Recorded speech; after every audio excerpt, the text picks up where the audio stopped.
Hi friends नमस्कार टेक्नोमोमेंट YouTube channel को आपण मानको स्वागत जनाऊँ। फ्रेंड्स प्लस टू साइंस पिला मानकर रिजल्ट आसीबा परे प्लस टू आर्ट्स एवं प्लस टू कॉमर्स पिला माने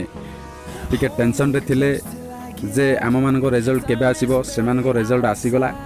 आम मानकर रिजल्ट आसीबो केबे आसीबो फलाफल कौन हबो से कथा को नेकी जो चिंतित थिले से मानक पई 7 तारिख रे से मानकर रिजल्ट आसीबो बोली गोटे जो डेट डिक्लेयर हेतिला आज होची 7 तारिख किंतु आज से रिजल्ट बाहर नहीं एवं यहाँ पर 9 तारिख रे किसी जन कहते जे प्लस टू आर्ट्स एवं कॉमर्स पिला मानकर 9 तारिख रे रिजल्ट आसीबो किंतु एटा भी संपूर्ण भूल अटे मिथ्या अटे कारण 9 तारिख रे भी प्लस टू आर्ट्स एवं कॉमर्स पिला मानकर रिजल्ट आसीबो नहीं कारण 9 तारिख रे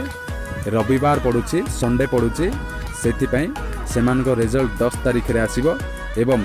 दिन 10टा रु 12टा भितर आसीबो। फ्रेंड्स ये थिला गोटे छोटिया इन्फॉर्मेशन जदि वीडियो भल लागी तेबे वीडियो को लाइक एंड शेयर करंतु चैनल को सब्सक्राइब करंतु एवं सब्सक्राइब कला परे पाखरा सुतिया घंटी बटन भी दबाई दियंतु।